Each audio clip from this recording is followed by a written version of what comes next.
Ela é doutoranda da Universidade Nova Lisboa, mestre em ciência da informação, engenheira e tem muita experiência aqui na área de segurança pública. E a gente vai conversar um pouco sobre essa experiência da Débora hoje.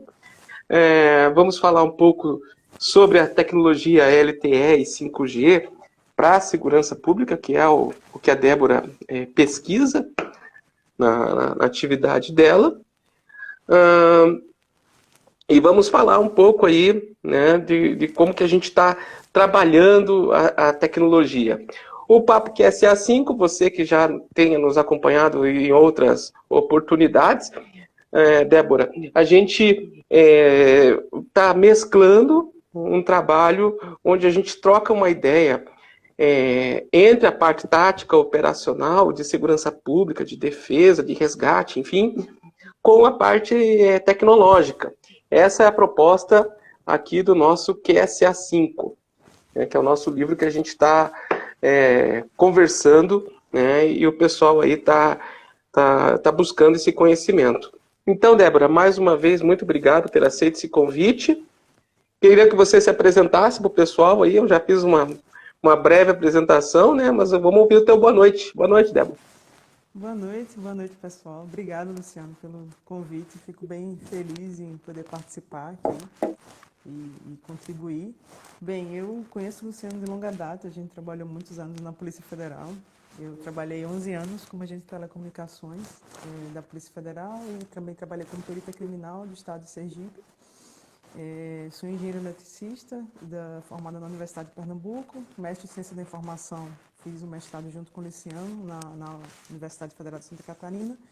E aí vim para cá, para Portugal, para continuar a pesquisa do mestrado, que eu fiz uma avaliação tecnológica para comunicações críticas, um estudo de caso no Brasil, que foi para ajudar na tomada de decisão dos órgãos públicos. Então, foi um caso aplicado no Brasil, onde a gente fez um levantamento de toda a rede, de todos os órgãos, tudo que já tinha sido aplicado em comunicação crítica de banda estreita. Fizemos entrevistas com usuários, com especialistas, e foi um caso aplicado. E o Luciano também contribuiu, a gente trocou muita ideia.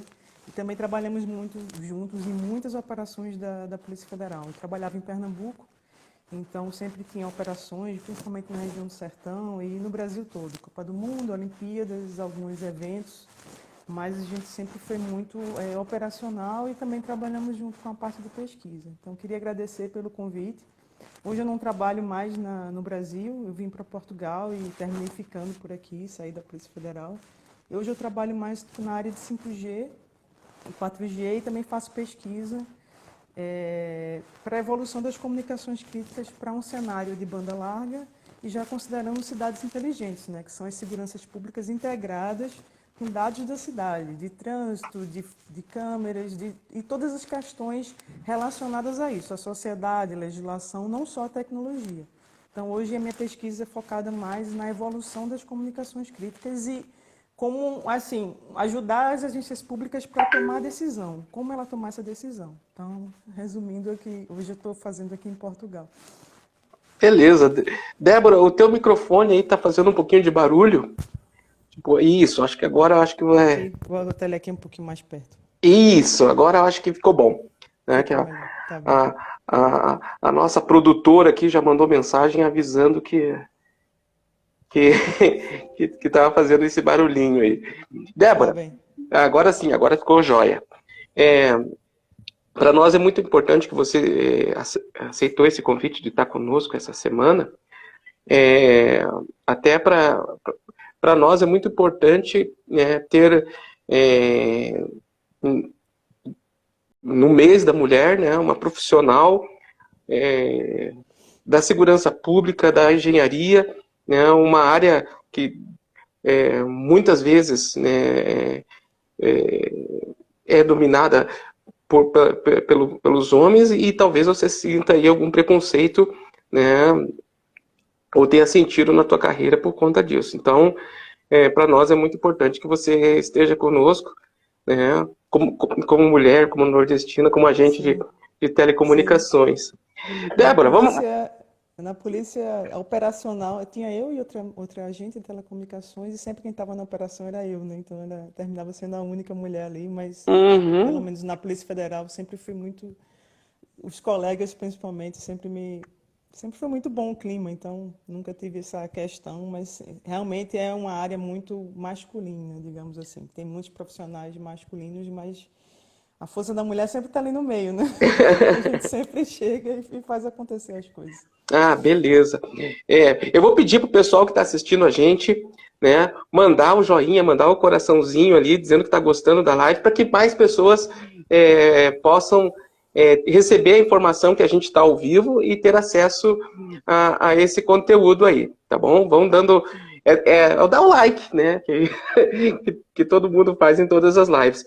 Mas, Débora, vamos começar falando um pouco então da tua experiência aí na PF. Eu queria começar com uma história da noite do dia 31 de maio de 2009. No dia 31 de maio de 2009, um voo da Air France com destino a Paris saiu do Galeão com destino a Paris e pouco depois de passar por Fernando de Noronha, perdeu todo o contato de comunicação, seja com o Brasil, seja com a África, seja com a Europa. E a Polícia Federal, na parte de comunicação, atuou, nesse evento crítico. E a Débora pode compartilhar conosco um pouco dessa experiência, Débora. Como é que Esse foi evento trabalhar foi, nesse... Isso aí foi punk, é, né? foi complicado. Eu nunca tinha trabalhado num desastre. Também foi uma coisa muito complicada trabalhar em desastre. Mas, por coincidência, eu estava em Fernando de Noronha, no dia anterior, instalando o equipamento de comunicação nosso, o Tetrapol.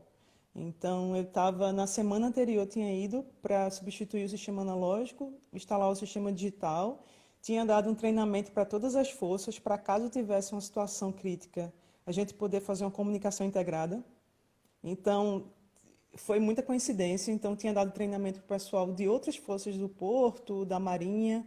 Estava todo mundo sabendo usar o equipamento.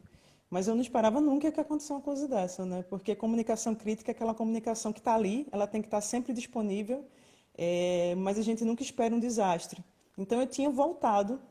Na noite que eu voltei, que eu cheguei em Recife, foi a noite do acidente. Então, foi uma surpresa. As pessoas me contactaram porque a ilha, muita gente estava usando equipamento analógico e começou a vazar informação. Tinha um radioamador que trabalhava naquela região e começou a colocar se vocês olharem em matérias de jornal, ele começou a vazar informação que o pessoal da Força Aérea estava se comunicando, informações sensíveis, né? Porque quando você trabalha com desastre, informação de identificação de pessoas. Então, são informações sensíveis que não faz sentido a pessoa estar divulgando essas informações. Então, as pessoas entraram em contato com a gente da Polícia Federal, como a gente tinha dado treinamento no dia anterior, e nós prontamente falamos com todas as forças, disponibilizamos o equipamento de radiocomunicação para todas as forças. Então, eles tinham acabado de ter treinamento no equipamento da Polícia Federal, todo mundo usou o equipamento da Polícia Federal. Lá tinha uma particularidade, porque a comunicação era por satélite. E a gente tinha deixado a comunicação só na ilha, só que a gente precisava, para fazer a identificação das pessoas, os peritos precisavam comunicar-se com Brasília também e com outras partes da Polícia Federal, e lá era comunicação por satélite. Então, a gente prontamente utilizou um equipamento que transformava o equipamento em voz sobre IP. A gente jogava pelo satélite criptografado para Recife, e eu configurei uma chave criptográfica com uma supercriptografia. Então, a gente tinha criptografia e tinha supercriptografia. Então, além das 13 chaves de 128 bits, tinha uma 14ª chave. E quando chegava em Recife, essa comunicação era convertida de voz sobre IP para voz novamente, e a gente jogava num grupo de comunicação da rede fixa da Polícia Federal de Pernambuco. E daí eu criei um grupo de comunicação que se comunicava também com Brasília. Então, a gente tinha uma rede tática montada em Fernando de Noronha, com uma maleta de 25 quilos, que eu tinha instalado 2 dias antes na torre do radar. Ela entrava no equipamento de internet, no posto da Polícia Federal, convertia em voz sobre IP, ia por satélite. Foi quase um dia, mais ou menos, direto, para conseguir configurar a coisa da perda, do pacote, da latência. Ia para Recife, entrava na rede fixa, num grupo de comunicação que se comunicava direto com Brasília. Então, isso agilizou muito a comunicação, a identificação das vítimas, e a partir daí, as comunicações pararam de vazar, né, digamos assim, e todas as forças trabalharam conjuntas. Como lá era uma rede tática, e a rede tática só tinha um canal de comunicação, então eu criei diferentes chaves. Então, a pessoa da Polícia Federal, que trabalhava com informação mais sensível, com identificação das vítimas, tinha uma chave de criptografia específica. E as outras forças que trabalhavam mais com contenção do local e com outras informações, trabalhavam com outra chave de criptografia. Então, foi interessante porque, usando um canal apenas, eu fiz a separação por chaves criptográficas e ativei uma coisa chamada supercriptação. E funcionou muito bem e agilizou muito o trabalho.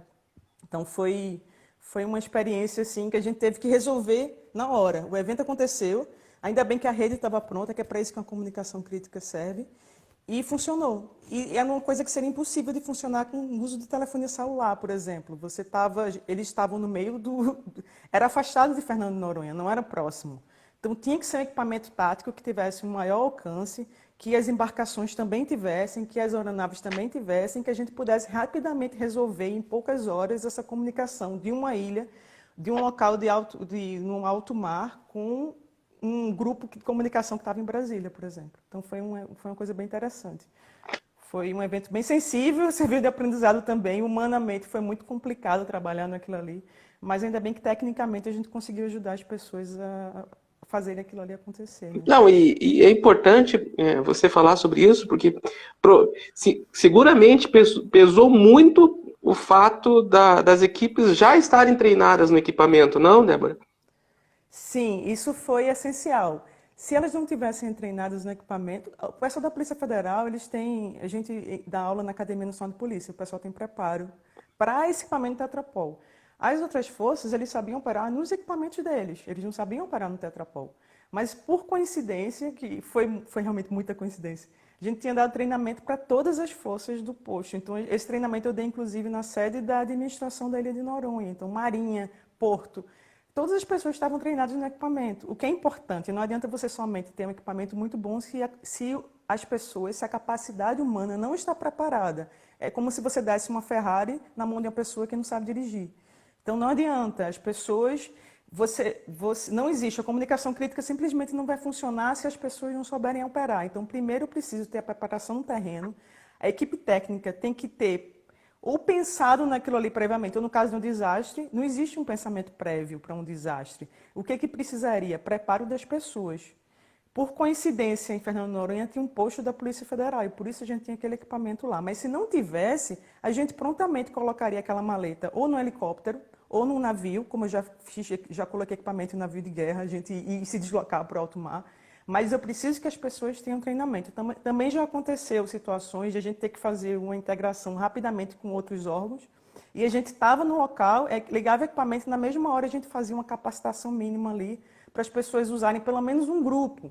Não usar o recurso todo do equipamento, porque não tem como você fazer um treinamento de 5 minutos. Ou seja, não basta preparação em terreno, não basta equipamento. É fundamental que as pessoas estejam treinadas também e saibam operar o equipamento. Beleza, Débora. Que experiência, hein? Puxa vida. Débora, você também, eu destaco também uma participação tua nos grandes eventos que nós tivemos no Brasil, né? Especialmente nessa parte de integração entre as forças, seja desde os Jogos Pan-Americanos, depois Rio +20, Copa do Mundo, Olimpíadas. Como é que foi trabalhar com uma quantidade enorme de pessoas envolvidas, uma quantidade enorme de terminais envolvidos, uma quantidade enorme de forças diferentes, com diferentes hábitos, diferentes culturas com relação à comunicação, Débora? Sempre o fator humano pesa muito. Do mesmo jeito que eu falei dele estar preparado, também existe a questão de, às vezes, o fator humano, as pessoas, os agentes terem aquela intransigência, às vezes, de usar outro sistema. Com relação à Copa do Mundo e à Copa das Confederações, eu fui a coordenadora operacional da Polícia Federal em Pernambuco. E recebi o convite também de ser a relatora do grupo de Pernambuco, do estado de Pernambuco, com relação às comunicações de todas as forças. Então, foi um trabalho que eu fiz durante 2 anos, antes do evento acontecer. primeiro, fazer um levantamento de requisitos, verificar o que todas as forças usavam. Então, a gente tinha desde sistema analógico, sistemas digitais, tinha várias agências sem rádio nenhum, agências utilizando somente sistema celular, sem ter um plano backup. Então, primeiro, falar com as agências já era um desafio, né? Verificar o que os agentes usavam já era um desafio. E pensar no plano A, B e C, para se por acaso todas as comunicações caíssem, o que você iria fazer? Então, a gente teve que antes escrever um protocolo que ficava no Centro Integrado de Comando e Controle do Estado de Pernambuco, e esse protocolo deveria ser utilizado em situações de crise, mesmo que eu não estivesse lá. Então, existia procedimentos, e esses procedimentos foram testados, né? No estado de Pernambuco, teve vários eventos que a gente fez que eram simulados. Então, se isso acontecer, e tinham várias coordenações, eu era da coordenação de comunicação, então todos os coordenadores deveriam dar resposta. Não, no Centro de Comando e Controle Integrado tem esse protocolo tal, que se isso acontecer, está lá anotado. E a gente trocava a experiência com todos os coordenadores de todos os estados. Então, muito do que foi escrito ali em Pernambuco terminou também sendo replicado em as experiências que nós trocávamos nas reuniões mensais entre os coordenadores, terminou sendo aproveitada para outros estados. E, na prática, a gente viu como é bom você se preparar, né? Teve coisas que, claro, que não aconteceram, a gente previu o pior, né? Se a comunicação toda falhasse, a gente também tinha um plano B. Se o plano B falhasse, a gente tinha um plano C. Então, preparo. E também coisas que nem que a gente pensou que aconteciam, mas que a gente estava preparado para o pior, então a gente conseguia rapidamente manobrar ali. E o fato de não ter tido, digamos assim, repercussão na mídia, a mídia às vezes repercute quando acontece coisa má, né? Por não ter tido repercussão na mídia, justamente é um fator bom. As comunicações funcionaram perfeitamente e não precisou fazer planos de contingência, mas o plano de contingência estava lá, né? A gente usava rede fixa, a gente tinha rede tática, a gente tinha repetidores táticos espalhados na cidade toda. Caso tivesse qualquer problema de comunicação, de transmissão, a gente tinha plano A, B e C para tudo, com todas as forças, que foi o principal desafio. E a gente conseguiu, no primeira vez no Brasil, fazer um evento que, caso a gente precisasse, a gente integraria a comunicação de todas as forças de segurança pública, mesmo usando sistemas diferentes. E por que isso é importante? Para a tomada de decisão. Um exemplo clássico assim, que a gente usa na radiocomunicação é o caso das Torres Gêmeas, que, pelo fato de as comunicações não estarem integradas naquela época, resultou que teve uma demora na tomada de decisão, porque as agências utilizavam diferentes sistemas que não eram interconectados nem integrados. Então, não existia esse protocolo. Então, você termina demorando para tomar as ações, para falar com as pessoas que você deveria falar. E isso, no caso da segurança pública, 1 minuto pode representar a perda de muitas vidas. Então, é importante que, mesmo que não se use, existam protocolos de integração. E esse evento do 11 de setembro foi o que desencadeou muito do que está sendo feito hoje, da comunicação crítica em banda larga. Porque você, em banda estreita, nós temos 3 principais sistemas, que é o Tetrapol, o Tetra e o APCO 25. E cada agência escolheu o seu sistema, e como eles não são padronizados à integração, você não consegue muitas vezes integrar, depende da boa vontade das agências, porque os protocolos não são padronizados. Então, isso fez com que, após isso, o governo americano resolveu investir em modernizar para um sistema que pudesse ser, ele em si mesmo, interoperável e que tivesse largura de banda suficiente para que as comunicações evoluíssem, porque o que você vê hoje em dia é que muitas vezes tem uma criança mexendo no smartphone e está um agente de polícia mexendo no rádio, às vezes, que só tem mensagem de texto. Então, esse evento, a falta de integração terminou desencadeando essa evolução. Mas isso só para falar que na Copa do Mundo, os centros integrados tinham protocolos para a integração das comunicações em caso de emergência. Beleza.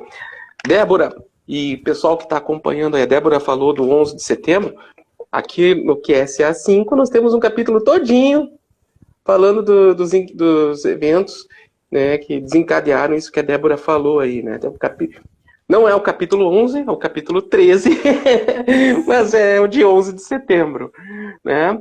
E é isso aí que a Débora falou, comunicação, hierarquia, disciplina, procedimentos. Mas a Débora já deu um spoilerzinho aí, falando das comunicações de banda larga. Débora, o que as comunicações em banda larga podem oferecer de diferente em comparação com os protocolos que a gente tem aí de banda estreita, Tetra, Tetrapol e AP, por exemplo? Primeiro, eu acho que eu queria pontuar que muitas vezes a gente usava a comunicação crítica em banda estreita, mesmo tendo uma largura de banda pequena, ela sempre atendeu bem a voz. E muitas vezes as pessoas não entendiam por que simplesmente não se implantava um sistema de celular e os agentes não se usavam celular, né? Por exemplos como esse que eu falei, da Copa do Mundo, das Olimpíadas, da queda do voo da Air France, são redes que têm particularidades. Elas precisam de baixa latência, ou seja, um tempo de resposta muito rápido. Precisam que as agências tenham uma autonomia para fazer grupos de comunicação, precisam de modos de funcionamento diferentes. Às vezes, uma operadora de telefonia celular vai ter uma cobertura que não necessariamente vai ser no meio do nada onde a gente precisa. Precisa, às vezes, você ter um equipamento tático que resolva uma questão rápida ali. Precisa que um equipamento tenha comunicação direta entre um e outro, sem a necessidade de uma central, por exemplo. Então, a comunicação tem particularidades. E ela terminou evoluindo em paralelo do que o que existia comercialmente. E na época você tinha o 2G, 3G, que também não oferecia muita largura de banda. O que aconteceu? Essas comunicações elas evoluíram para o 4G, para o 5G, para o 6G e vem continuando evoluindo, enquanto as comunicações críticas elas permaneceram com uma baixa largura de banda, os padrões que tem hoje. Os principais padrões tentaram evoluir para a banda larga, mas tiveram problemas de ligação, da parte de frequência, e a TCCA, que é o órgão que regulamenta, digamos assim, o Tetra, indicou o LTE como um padrão de banda larga para comunicação crítica. Então, ao invés de os órgãos, os padrões que existiam atualmente continuarem tentando pesquisar, que não iam conseguir, hoje você consegue, no máximo, mandar uma mensagem de texto, o LTE foi adotado como um padrão. O que é bom, porque você tem agora a 3GPP, que regulamenta, né? É uma associação, digamos assim, que regulamenta, que está padronizando as coisas. Então, você consegue ter mais fabricantes, você consegue, com isso, economia de escala, já que você tem mais fabricantes, e você consegue ter uma evolução para banda larga que seja mais rápido do que se eu fosse desenvolver, digamos, um equipamento que só manda mensagem de texto para banda larga. Então, hoje, se está estudando muito como fazer essa migração. As redes, elas, claro, são redes que foram projetadas para a área comercial, né? Então, a 3GPP começou a regulamentar isso através do que eles chamam de release. Então, a partir do release 13, ali, ele já começou a regulamentar coisas que tinham na comunicação crítica que a gente precisava. Por exemplo, você operar um telefone celular ponto a ponto, você ter centrais de despacho, grupo de comunicação. E esses releases, eles vêm se desenvolvendo na indústria. E é um trabalho contínuo. E alguns países já começaram a adotar. Tudo começou com os Estados Unidos, que começou a construir a FirstNet, que é uma rede LTE para comunicação crítica. E os outros países começaram a adotar também, só que é muito caro. Eu hoje instalar equipamentos 4G, digamos, no Brasil todo, seria uma coisa inviável. Então, muitos países também estão optando por fazer uma coisa mista. Usar parte da infraestrutura das operadoras que já existem e colocar mais alguns equipamentos, ou então através do que a gente chama de um operador virtual, que é o MVNO, que é o que está sendo usado no México, por exemplo. Então, você tem uma operadora virtual ali que tem contratos de roaming com as operadoras que já têm cobertura em algumas regiões e, através de um aplicativo, você consegue linkar, digamos assim, o que você tem de banda estreita com o que existe de banda larga, mas você bota uma segurança acima disso. Então, a 3GPP ela não diz, vocês têm que migrar dessa forma. Cada país vai ter que tomar a sua decisão. Mas hoje já existem muitos países que estão adotando a comunicação crítica em banda larga, e os principais que eu diria como referência seriam os Estados Unidos com a FirstNet, que é uma rede LTE própria, e o Reino Unido, que fez um contrato com a maior operadora de lá, né, que é a AEE, que é Everywhere. Então, eles estão usando parte da infraestrutura de rádio das torres dessa operadora, estão instalando algumas outras operadoras, e eles têm parte das centrais. Então, eu tenho hoje, digamos, eu ia falar telemóvel, né? Eu tenho hoje um celular que o chip, o SIM card, é controlado pela polícia, mas ele usa também a cobertura dessa operadora, então é um modelo híbrido. Então existem vários modelos, mas a tendência é que nos próximos 10 anos todos os países estão migrando gradativamente, uns mais rápidos, uns mais lentos, mas a tendência é que nos próximos 10 anos ainda continue algo misto, que é o que as pesquisas indicam ser a melhor opção. Não é você jogar fora a sua banda estreita, é você continuar utilizando ela, mas, digamos, num terminal que seja híbrido, que ele suporte, digamos assim, o SIM card, o chipzinho lá do LTE, do 5G, que ele também tenha conexão com a rede banda estreita, porque caso tenha um atentado terrorista, qualquer coisa, você tenha ainda aquela comunicação, e que você tenha uma segurança acima daquilo, porque a grande preocupação das agências é segurança. Eu vou usar agora equipamentos que é de uma operadora de telefonia celular. O que eu garanto que vai ter segurança? Então, por isso que tem essa coisa híbrida, você colocar uma segurança em cima. E agora com a possibilidade do 5G, né? Então, possibilidade de você ter realidade aumentada, por exemplo, em você ter um óculos com realidade aumentada, que a pessoa vai estar lá no carro do SAMU, por exemplo, e vai ter um suporte de um médico do hospital que vai estar auxiliando naquele atendimento. O que está sendo usado muito para os bombeiros, por exemplo, são drones 5G, que os drones fazem um levantamento do local onde está tendo incêndio e já passa essa informação em tempo real para os bombeiros. Então, você ter dados conectados com a cidade, você ter a possibilidade de ter câmeras com reconhecimento facial, por exemplo, linkado com algumas bases de dados que já te deem por exemplo, aqui esse carro ele é roubado e está nessa região, então eu já aciono os policiais mais próximos para fazer uma busca e apreensão, por exemplo.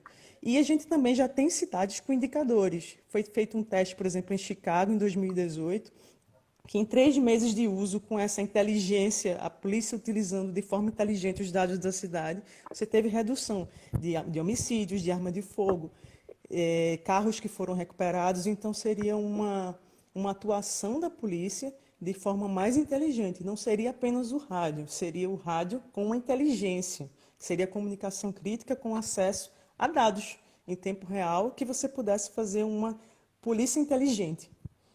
Claro que a preocupação com a ética e com os dados que a polícia pode acessar, isso é constante, né? Até porque você tem inteligência artificial por trás disso tudo, tem tudo uma questão da ética e da questão legal. Então, isso é uma coisa que a gente traz para a pesquisa.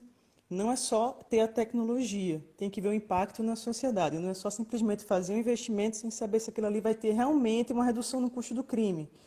Não é fazer as coisas só por fazer, e sim fazer com uma previsibilidade se aquilo ali realmente vai reduzir o crime, enquanto, e se a população concorda, né? Não pode ser uma coisa, vamos simplesmente instalar câmeras na cidade, vamos linkar a base de dados. Não, isso tem que ser um impacto social.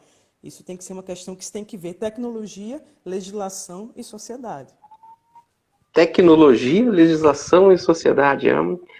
É um baita de Um bom tema, né? Você que está nos assistindo não sabe o que você vai fazer de TCC? Tecnologia? Tecnologia, legislação e sociedade. Legislação e sociedade. É a questão do pacto social, né? Você não Uhum. pode simplesmente ter a tecnologia considerando como se fosse o direito penal do inimigo. Todos são inimigos, como todos são inimigos, a partir de agora o Estado pode fazer o que ele bem entender. Eu vou pontuar as pessoas. Não, a segurança ela tem que ser para a população. E o Technology Assessment, que é o meu doutorado em avaliação de tecnologia, ele é para a democracia, é para fortalecer as pessoas. O fato de você ter inteligência preditiva, ou que seja, linkada à base de dados, não é para ser digamos assim, uma autoridade lá cega, né? O Big Brother lá da ficção do livro de 1954 lá, não é algo do tipo. E sim tem que ser algo para a sociedade, tem que ser o pacto social. Então, nessa discussão, a sociedade tem que ser envolvida. E é importante a legislação. Não é simplesmente ter a tecnologia sem saber o impacto. Não é simplesmente fazer um investimento de milhões. O Brasil, hoje, investiu mais de 600 milhões de reais em mais de 30 redes de comunicação crítica que não são interoperáveis nem integráveis. Então, você tem, inclusive, no mesmo estado, você tem diferentes órgãos com diferentes sistemas de comunicação que têm a mesma cobertura e que não se integram. Então, onde é que está o uso do recurso público aí? Então, tem que ter um pensamento prévio, não é só os agentes que têm que saber operar o rádio, os legisladores também têm que saber operar e conversar entre si. Não é só a comunicação que precisa falar, mas as agências precisam conversar. E essa decisão para a banda larga, eu acho que a gente tem que aproveitar o erro do passado, que foi ter investido em mais de 30 redes de banda estreita que não se falam. Se o investimento tivesse sido único, talvez a gente tivesse hoje uma rede que cobrisse o território inteiro. Então, eu acho que agora esse próximo passo é uma oportunidade para o Brasil e para outro. O Brasil não é o único país que fez isso. Teve países que teve uma decisão única de qual sistema investir, mas muitos não tiveram. Então, eu acho que isso de você ir para a banda larga e ser LTE, isso facilita ser uma decisão, um investimento unificado, o que não impede que a gestão da rede seja compartimentada. Eu, como Polícia Federal, como Polícia Rodoviária Federal, eu posso gerir a rede e gerir meus grupos de comunicação. E eu posso usar o mesmo sistema de hardware, o mesmo sistema de infraestrutura. E isso tem que ser um acordo também com as agências. Não só a sociedade, mas as agências têm que ser algo pensado. A tecnologia não é simplesmente vou colocar aqui para dizer que é bonito. Então, tem que ser, eu acho que isso é uma oportunidade. A gente tem agora um momento de virada, que nos próximos 10 anos vai estar acontecendo em todos os países. Eu acho que o Brasil está no momento de olhar o que está sendo feito nos outros países, escolher um melhor modelo que se adequa à nossa extensão territorial e ser uma decisão conjunta entre as agências. E a legislação tem que acompanhar, porque, por exemplo, você tem hoje países, a Austrália, por exemplo. A Austrália está usando a comunicação crítica dela numa parceria com uma empresa privada que a legislação permite que você consiga colocar prioridades do usuário. Porque o LTE permite que, se for um rádio, se for um telefone celular de um policial, ele vai ter prioridade sobre um telefone celular de uma pessoa qualquer, se ele estiver numa situação de urgência. A tecnologia permite isso, só que a legislação brasileira, por exemplo, não permite. Então, se hoje tivesse, por exemplo, apenas uma mudança na legislação, isso já possibilitaria que, com a atual cobertura hoje que eu tenho com as operadoras, eu já conseguiria melhorar muito. Então, assim, tem que ser uma coisa conjunta. Às vezes a tecnologia já te capacita, mas a legislação não. Então, acho que tem que se olhar os modelos que estão sendo feitos. Esse modelo, por exemplo, da Austrália é muito interessante. Esse modelo do Reino Unido, que é você usar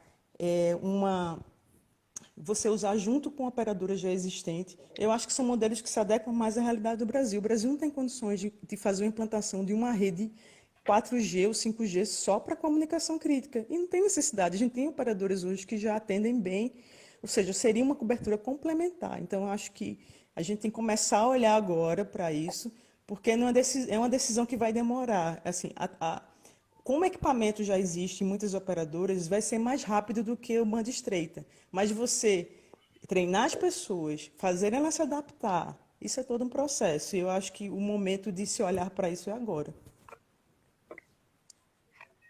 Débora, eu queria só fazer me perguntaram aqui, você falou aí a sigla 3GPP, dá para você traduzir isso em miúdos para a gente?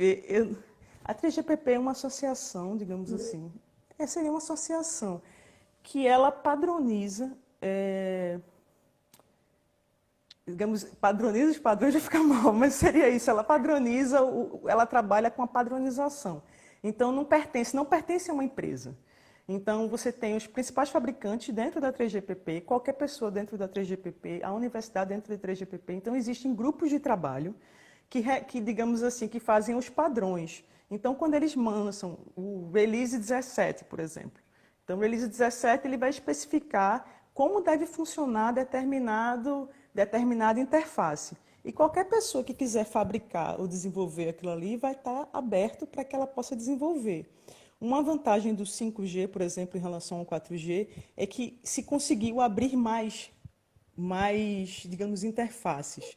Antes você tinha a interface, por exemplo, do rádio que estava ligada à antena, só podia ser de um fabricante. Agora não, você tem o Open RAN, que é o Radio Access Network, que vai ser aberto. Então você consegue cada vez mais ir abrindo os protocolos, abrindo os rádios, e com isso você consegue fazer com que cada vez mais fabricantes participem e você consegue ter equipamentos de diversos fabricantes. E isso é uma grande vantagem, porque quando a gente tem na comunicação em banda estreita, por exemplo, você tem poucos fabricantes. E apesar deles serem padronizados, mas, por exemplo, as interfaces não são. Então, eu não posso ter, por exemplo, uma parte da central, digamos assim, de um fabricante e as estações, que o pessoal chama de antenas, né? As torres, digamos assim, de outros fabricantes. Então, você faz com que você termina tendo que comprar tudo de um fabricante só. Isso encarece muito o sistema. Então, a 3GPP é essa associação que vem regulamentando. E eles assumiram o compromisso de fazer a regulamentação da missão crítica para banda larga. Então, eles começaram já a regulamentação, tanto para 4G quanto para 5G. Então, hoje a gente está, acho que vai sair, acho que é o release 17 ou é 18, mas desde os 13 ele já vem trabalhando com a sociedade, com fabricantes, em fazer essa regulamentação de protocolos. Entendi, maravilha. Débora, ah, deixa eu explorar a sua presença um pouco mais aqui. A gente tem percebido, né, nessa tendência das comunicações em missão crítica em banda larga, como tudo, né, que envolve tecnologia, sempre tem riscos e oportunidades, né, que se apresentam. Eu costumo descrever esse cenário que nós estamos vivendo agora, um cenário parecido com o que aconteceu há alguns anos com a automação, né? O pessoal que faz redes para automação. Se ela tinha lá um CLP da Siemens, precisava ter um sensor Siemens, não podia ter um Rockwell. E isso, as organizações começaram a se proteger de tal forma que isso acabou sendo a própria derrota delas, né? Sim. Porque aí virou tudo IP e pronto, né? Então, eu vejo esse cenário de comunicação crítica em banda estreita muito similar a isso, né? É uma dificuldade, né, para se interoperar, que isso pode decretar a própria perda, né, dos sistemas, né, a própria superação a partir do mundo IP, né? Então eu vejo isso de uma maneira bem similar a isso. Mandaram uma pergunta aqui para você, Débora. Posso fazer? Pode. É do Coutinho 887. Pela foto aqui é o Sérgio Coutinho. Pela foto aqui é o Sérgio Coutinho. Débora, como habilitar a prioridade para a segurança pública nas redes das operadoras? É aquilo que a gente estava conversando, né? Existe o preemption, que chama-se, né? Então, é o Quality of Service. Então, você pode habilitar uma qualidade de serviço diferenciada para utilizadores, para usuários que venham da comunicação crítica. Isso, inclusive, é uma coisa que é padrão do LTE, só que a legislação no Brasil tem restrições. Então, você poderia dizer que aquele usuário que vem da comunicação crítica, o celular dele teria prioridade em relação a um usuário normal. E se, por acaso, a rede, digamos que ele esteja trabalhando num grande evento, num jogo de futebol, está trabalhando com segurança, e as redes congestionaram, se ele tivesse essa prioridade habilitada, seria possível, inclusive, derrubar a chamada de um usuário normal para estabelecer aquela comunicação. Essa prioridade é um modelo de negócio que está sendo usado em alguns países, por exemplo, como eu citei, a Austrália, que está usando como a legislação permite, então eles podem habilitar as agências de comunicação crítica com essa preemption, né?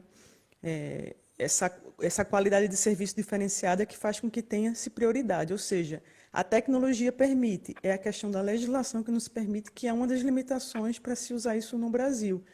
E é o que eu falei, se mudasse simplesmente isso já abriria um outro mundo, porque você poderia, através de, digamos, um operador virtual, esse operador virtual poderia fazer contratos de roaming com diversas operadoras, claro, Oi, Vivo, o que fosse, e E ele poderia ter uma aplicação proprietária, onde essa aplicação teria a conectividade com as redes em banda estreita, que a Polícia Federal, por exemplo, usa, e também utilizar as redes comerciais que já existem com uma criptografia acima. Então, isso daí já abriria um novo modelo de negócio, por exemplo. Então, por isso que eu falo, a legislação ela tem que acompanhar a tecnologia, porque não adianta a tecnologia evoluir se a legislação não permite. E tá vindo, a tecnologia está evoluindo muito rápido, né? Você vê que com 5G, você tem possibilidade, por exemplo, está saindo agora o release de você usar a comunicação por satélite 5G. Então, o próprio satélite seria um equipamento 5G, que facilitaria o quê? Cobertura na Amazônia, por exemplo. Então, a legislação tem que evoluir junto e não ficar para trás. E eu acho que são modelos de negócio que se adequam ao Brasil, porque o Brasil não tem condições de instalar equipamentos só para comunicação crítica. Eu acho que teria que ser um modelo misto, usando as operadoras de telefonia celular, fazendo coberturas complementares, como o Reino Unido está fazendo. E também o LTE permite usar bolhas táticas. Você também tem uma maleta tática, que foi, por exemplo, o resgate lá das crianças da Tailândia, que foi muito notificado, que eles ficaram presos numa caverna. Eles usaram o equipamento do LTE ali. Ele levou um equipamento, uma bolha tática, usou aquele equipamento ali, fez um... Existem equipamentos que são a própria central e a ERB, existem equipamentos que são só a ERB, você pode conectar para o satélite, conectou, e não é o que a gente usava antes, que era só voz. Ele precisou de imagem ali, as pessoas estavam descendo numa caverna, eles precisavam de banda larga para ter a imagem da situação, do local de situação, para saber qual estratégia utilizar. E os equipamentos de rádio também usaram, você pode usar também, não só o ponto-ponto, mas o ponto multiponto, ou seja, um próprio rádio pode amplificar um sinal de outro e você consegue, em situações muito complicadas, como foi essa de uma caverna, você consegue ampliar, mesmo no modo direto, a cobertura. Então, às vezes a tecnologia evolui e a legislação não. Então, termina ficando a gente nesse gap, né? Ah, bacana. Não sei se eu respondi. Eu tento não falar do livro, mas a Débora citou que está no capítulo 14, que é essa adaptabilidade que aconteceu nesse episódio aí do grupo de meninos que ficou preso na caverna. A adaptabilidade, essa possibilidade de você se reconfigurar conforme a necessidade. Né? E a missão crítica tem muito disso. Né? Às vezes as pessoas tendem a associar muito a questão de cobertura, de herbes, de estações, etc. Mas não é a única forma de se operar. A Débora falou do ponto a ponto, ponto multiponto, ou ainda das bolhas táticas. Isso entra muito naquilo que a gente falou já na semana passada aqui com o Eduardo Bettini. Quando a gente está falando aqui de formas de se fazer isso, em termos de planejamento, o que a Débora está falando é o que nós chamamos aqui no livro de planejamento design. É como se desenha, como se concebe essa rede.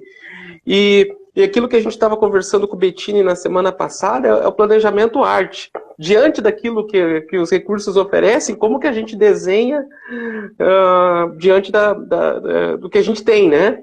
Então, E eu acho que a gente falou antes da preparação da pessoa, mas a gente falou do utilizador. Mas o importante, se não tiver um profissional, um agente de telecomunicações, que vá na hora e vá ligar essa maleta lá em Fernando de Noronha e vai fazer a comunicação com satélite, e que treine na hora as pessoas, ou que instale o equipamento num helicóptero, que planeje isso, né? que planeje isso com antecedência, como a gente fez na Copa do Mundo, ou que simplesmente resolva na hora, como várias vezes já aconteceu. Também não vai funcionar, o equipamento não se liga sozinho. Então, as agências também precisam de pessoas técnicas para poder saber a tomada de decisão, o que usar ali, quais os grupos que eu vou configurar, porque às vezes um segundo que resolve a vida. Eu lembro uma vez de uma operação que eu trabalhei, que o pessoal chegou na superintendência, estavam fazendo uma perseguição dos assaltantes a banco e eles estavam em deslocamento, a gente de imediato ligou uma maleta tática no carro do policial que estava indo, pronto, vai e a equipe vai junto. Então ele estava ali com um carro que tinha uma bolha tática com 30 quilômetros ali de cobertura, que estava atendendo a equipe toda, porque ele estava no meio do mato. Então, precisa de profissionais também, profissionais treinados e utilizadores treinados. Ah, maravilha. A Débora falou de profissionais treinados. de agentes de telecomunicações. Hoje, aniversário da Polícia Federal, 78 anos. Eu quero registrar aqui, Débora, rapidinho, se você me permite, a presença de alguns dos grandes agentes de telecomunicações da Polícia Federal. Estou vendo aqui a presença do Jefferson, que sabe tudo sobre a nossa fronteira oeste, Vinícius Ilha, está ali, eu vi aqui em algum momento o nosso colega aqui, meu chefe aqui em Curitiba, o Juliano Sucô, que é agente de telecomunicações também, e para nós todos é uma honra ter uma pessoa como você debatendo um tema tão relevante aqui com a gente. Eu acho que tem mais uma pergunta aqui, e é do Coutinho de volta. Depois você briga com ele lá. Vou mandar lá. A pergunta, na verdade, é como resolver a questão regulatória da prioridade, Débora? Bom, tudo que envolve legislação, né, é mais complicado. Eu acho que a gente poderia verificar o que foi feito nesses países para possibilitar a utilização da comunicação crítica com o preemption, né? Poderia verificar a legislação desses países e verificar como ela poderia se adaptar ao nosso país.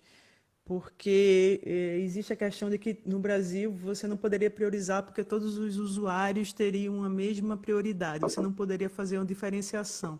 Só que comunicação crítica, se você pegar a letra da lei também, se o bem-estar social está acima do bem-estar individual e se a comunicação crítica está sendo utilizada para uma situação de desastre ou para uma situação de segurança, naquele momento, não necessariamente sempre, mas naquele momento que ela está sendo utilizada, sim, ela estaria coberta pela Constituição, pela Carta Magna, se é o bem-estar social que está acima do bem-estar individual. Então, eu acho que poderia ir algo por aí, mas eu acho que o melhor modelo seria verificar o que esses países fizeram e como isso poderia ser adaptado para o Brasil, porque seria uma solução mais rápida. Se todos os países que estão começando a trabalhar com comunicação crítica, estão fazendo esse modelo e eles estão tendo reduções significativas na criminalidade, porque o Brasil, que hoje tem uma taxa de homicídio considerada endêmica, que usa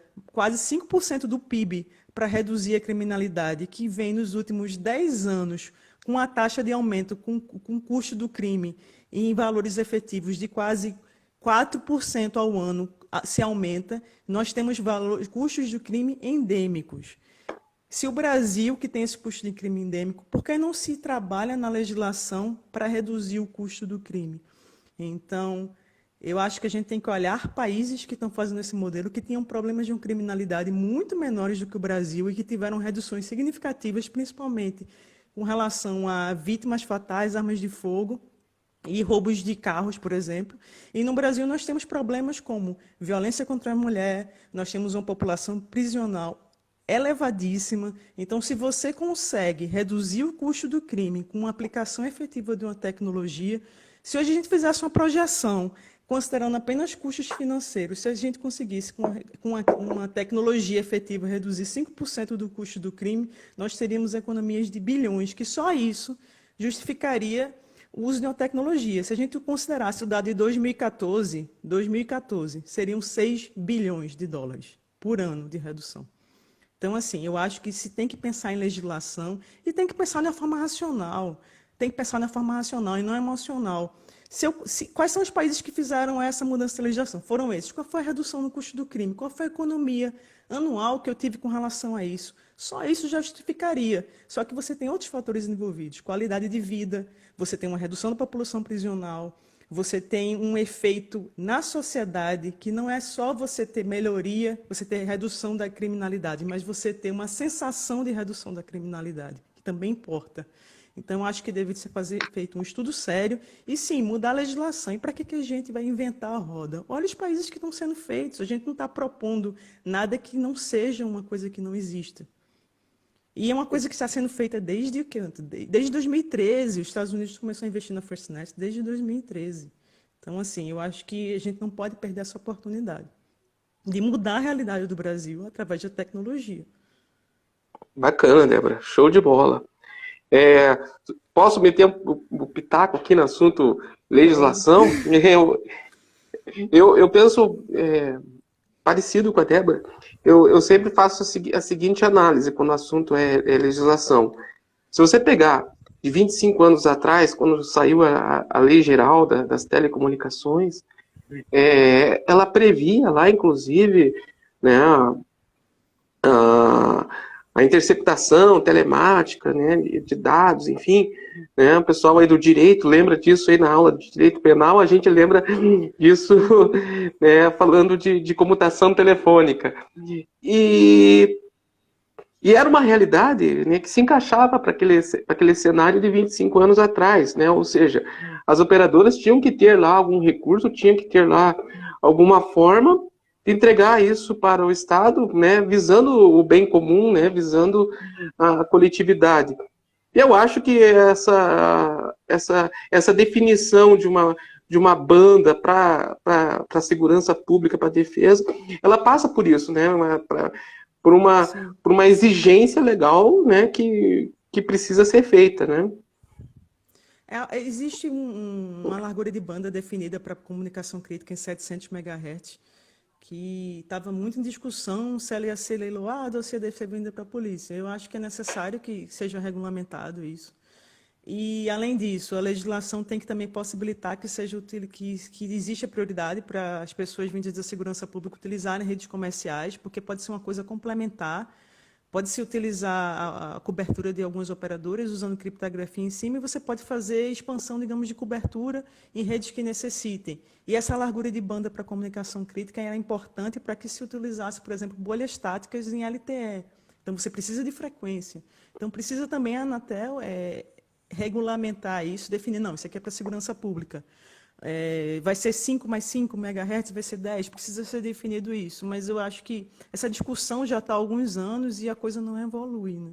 E você vê que cada vez mais países estão começando a utilizar a comunicação crítica em banda larga, linkado com banda estreita, e o Brasil fica um pouco para trás por essas faltas de definições legais apesar da boa vontade das agências, você vê que existem grupos de trabalho dentro da Polícia Federal, dentro da PRF, as pessoas tentando andar com as coisas, né? Só que às vezes fica um pouco complicado, porque a legislação também não acompanha. Mas existem fundos, né? Existem fundos de telecomunicações que poderiam ser destinados também para a construção de uma rede de comunicação crítica de banda larga, que eu acho que seria muito caro, ou uma coisa mista.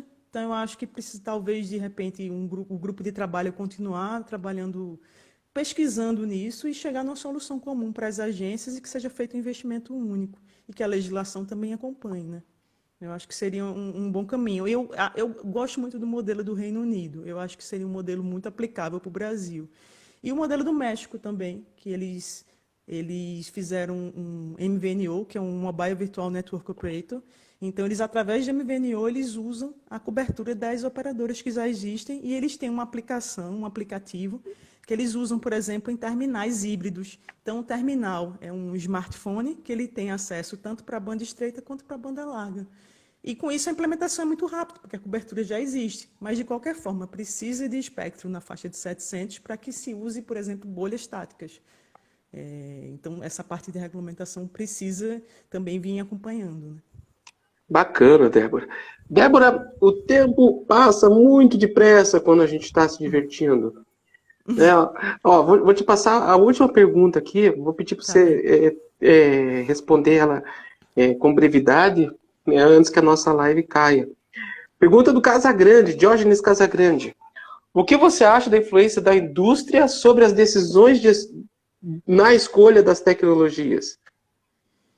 Olha, é por isso que eu gosto de coisas padronizadas. Eu acho que a 3GPP ela ajuda muito isso. As indústrias trabalham na 3GPP, mas a sociedade também trabalha na 3GPP. Então, quando você tem padrões muito fechados, como é o caso da banda estreita, o tetra, tetrapópica 25, você fica muito na mão dos fabricantes. Isso não é bom, porque se você não tem economia de escala, é muito caro os equipamentos. E quando, por exemplo, você vai para um LTE, que você tem a 3GPP trabalhando com diversas frentes, diversos grupos de trabalho, cada vez mais as interfaces vão ser abertas. Isso do Open RAN, que está sendo desenvolvido, por exemplo, de você ainda abrir mais o que já estava aberto, então você pode ter diversos fabricantes trabalhando dentro da mesma rede. Antes você via, na época do 2G, por exemplo, você tinha no máximo uma central de um fabricante e as estações de rádio base de outro. E cada vez mais isso vai mudando. E com isso os equipamentos ficam mais baratos e mais acessíveis. Então, eu acho que quando você fecha muito o mercado, isso é ruim. E é aquilo que a gente fala, o que não é inovação aberta, eu acho que tende a morrer.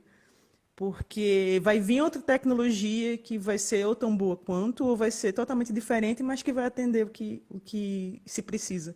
Então, eu acho que isso e também, ir para a largura de banda, né, ir para broadband, abre o mundo do LTE e do 5G, e isso faz com que os fabricantes tenham diversidade. E você vê que os fabricantes de comunicação crítica hoje, eles também estão indo para isso, eles também estão se atualizando e fazendo parcerias com fabricantes hoje que eram antes só de telefonia celular privada. Isso é interessante. Eu acho que está criando um ecossistema muito interessante. E eu acho que tem muita coisa interessante para vir aí nos próximos 10 anos. Débora, eu agradeço demais, demais, demais a tua presença. Quase 1 hora da manhã aí, né, em Portugal, tá? Quero agradecer a tua presença, a tua disponibilidade em trocar ideia com a gente aqui. Quero agradecer toda a tua contribuição, porque você viu, né, você já recebeu o teu exemplar aí em Portugal. Recebi aqui em Lisboa. Você viu quantas citações de artigos e trabalhos da Débora tem aqui, né? Então, de fato, é uma pesquisadora, uma profissional que a gente respeita muito, como agente de telecomunicações, né, e também a sua vida acadêmica.